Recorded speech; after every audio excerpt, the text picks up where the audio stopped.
Hi everyone. In the latest episode of the Big Ideas series, we have with us Mr. A.P. Singh. He is a former civil servant who retired as a member of the Postal Service, and he was a founding member of the UIDI. Thank you very much for joining us today, sir. Thank you. My pleasure to be here again. Please share your big idea for India with us today.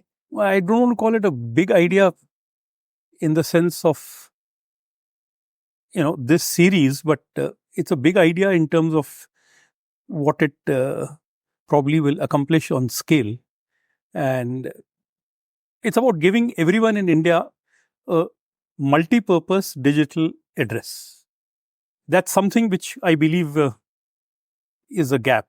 So Right. Aadhaar took care of the digital ID for everyone, but anyone who has been asked to do KYC multiple times by bank, telcos and other service providers knows that the pain point of the address still remains. Aadhaar sorts out the ID, but the address remains. So here, I think what one is suggesting, now that one's out of the civil service, is that we have a digital address and make things convenient both for residents as well as service providers.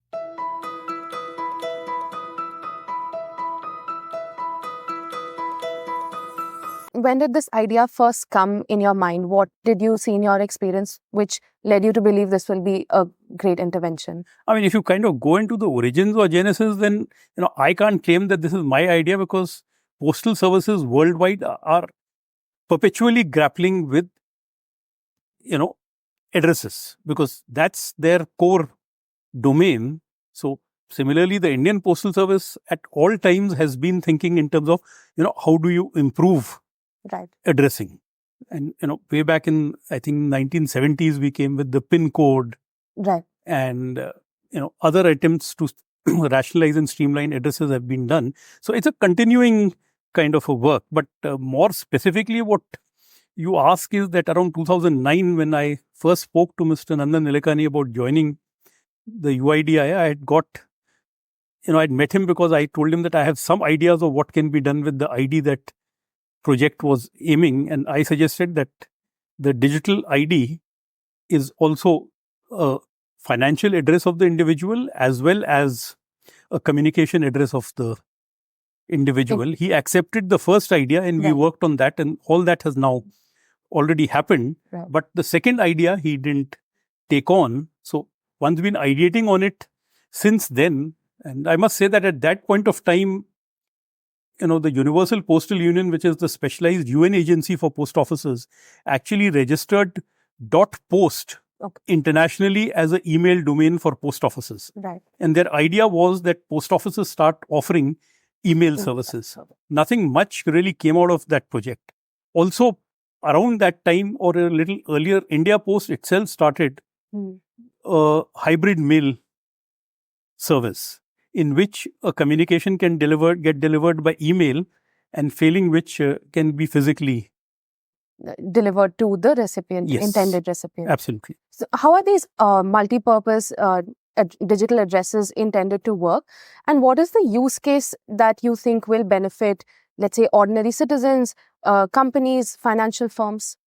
So I think what's really on the table is that everyone ideally in the country has a digital address, which might look as simple as an email address. So, I mean, it'll be for the post office how they want to define this, but as an illustration, I'm saying that it could be that my email, my digital address is, let's say, apsingh@indiapost.com, let's say. Now, tagged to this are my physical coordinates of my address, which can be one address or it can be Multiple more. addresses. And also tagged to it, on a GPS kind of a thing, are the latitude and The geolocation. the geolocation of the address. So the front end is only AP Singh at India Post, and you can actually write it on a cover and mail it, Right. and a reader for the delivery person, which can be a postman or it can be a courier agency or anyone else, they can get to your physical address. Physical address. So one attribute of this multi-purpose digital address that I'm saying is just a communication address physically. The second is, I would think that the India Post should start providing an email service on the lines that the UPU thought about. So this could also be your email address. Right. And the third is that it could also be your financial address to which you can link bank accounts, not just of the post office, but any bank. And the post office can use it for delivering money order service. So the digital address then becomes a multi-purpose address which can be used for physical delivery, which can be used for email delivery and a hybrid mail service, which the post office already is offers, providing. And it can also be your convenient financial address. And it can be layered. So it's something which you can create yourself on your own device. It can be an assisted mode where, let's say, the postman comes and verifies. Or service providers go house to house and do it. So that's a question of, getting numbers. Right. But in the first instance, what you have is layer one is you have a digital address which is not verified by anyone, which is fine. Even currently, they are not. Addresses which are not verified. But the post office could be putting a layer on it where they provide a verified address service. So let's say you get a tick, and service providers who care to have a verified address now know that this address is that verified. Somebody lives here, and the person who says they live here. And the official agency of the government of India has actually verified it. So it closes the KYC gap that there is UID is providing you with a definitive proof of ID, and the post office out here is providing you with a definitive proof of the address. And similarly, for let's say financial service providers also, I mean, if they want to provide a service like a money order service, doesn't need a verified address, but a bank account needs a verified address. So, that comes in. And they wouldn't have to expend resources in doing the verification. India Post will do the verification of the actually, I think nobody will be. The convenience comes out here is that this is a digital platform which solves the addressing puzzle. And let's say it's an open source API based one. So any registered service provider with India Post has a pipeline to it. And from an individual's point of view, when your address changes, you don't do anything. You just log on to your device and you change your address.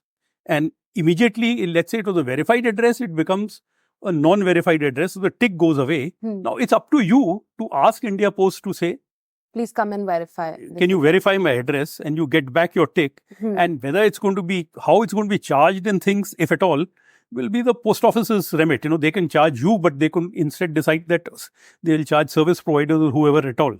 Who needs the verified? But that is only to suggest that it's probably also commercially viable. Yes. If provided it's taken up.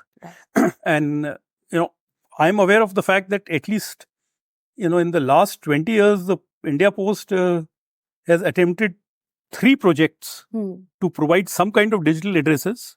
Okay. And there was one on which extensive fieldwork was done in Bangalore, again around 2009-10, but nothing came off. But I do believe from my colleagues that currently there is a very advanced project in the making on providing digital addresses. But from as much as I know, it is not a multi-purpose digital address concept that I'm talking about. But maybe we will persuade them to see merit in these ideas. And pursue this forward. Right. So, what are some limitations, what are some hurdles you see in implementing this idea in a country as vast as India? Can you share some experiences from your time at UIDI which can be used as lessons in order to overcome these hurdles? Yeah, I think one is a technological challenge. That you build this on a robust platform which can scale with speed, which is what happened with Aadhaar. But it just didn't happen like that. So a lot of thought in the architecture and design of this platform will necessarily have to go. And it is likely to be a high frequency service also at some point of time. So getting the technology right, I think, is definitely one challenge. Second, similar to Aadhaar is, getting the numbers. So I think in this case, it will have a pull and a demand because there's a definite convenience coming to individuals. Even if you just take the address part of it, that, sitting at home, you can keep changing your addresses, you can do verifications, you can do your KYC. You can also use it as a financial address where, again, I mean, UPI already provides you with masking your bank account details, but this is, doing the same kind of a thing along with other services. So I think there's a definite pull for individuals to subscribe to this service. And numbers out here will be important because that's where the network effect will get into it. Yeah. But equally, I think for all service providers, say financial service providers have to mandatorily do KYC. Now, this would be a quantum jump in terms of convenience and authenticity for them to have verified addresses, updated addresses in their data banks all the time. And it's something which can just, on auto mandates, it can keep just happening across service providers all the time as you change it. So some of them, I think, might even want to push for it. So they will create a demand. Besides the convenience factor for individuals, I think your service providers might latch on to this idea and start requiring, as they did with Aadhaar, that, you have a digital address. There's also, which I think is a secondary this thing, but I think it helps in your privacy front also, that you're not exposing your physical address as you do now to service providers, whether they're for couriers or for delivery companies. You just give them your digital address. Got it. Are there any international examples that we can look to, or would India be a pioneer in doing this? I mean, if it's a multi-purpose digital address, I think India will be a pioneer. But digital addresses, at least, it's at least a 10-year-old story. And, you have international companies like, say, What3Words, which is a UK-based company, also operates in India, which does provide digital addresses. But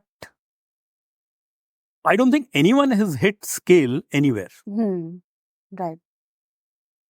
So the multi-purpose element of having a digital address is what matters most to the ordinary citizen, as well as companies and firms, anyone who's a user in this, and the adoption is what's going to make a difference in making this idea a success? Yeah, no, I think just a digital address for communication and delivery has its value, but that value essentially for players in the logistics domain, including post offices, courier companies, delivery companies. But the moment you make it multi-purpose, it becomes relevant to financial firms, to the capital market, and to government service providers, and so many others. Got it. Okay, thank you so much for your time today. This was a wonderful idea, and we've never heard of something like this before. We hope this idea reaches as many people as possible, and people enroll for digital addresses whenever they come. Thank you. Yeah, I mean, first, I really hope that the Department of Post gets going with it at last.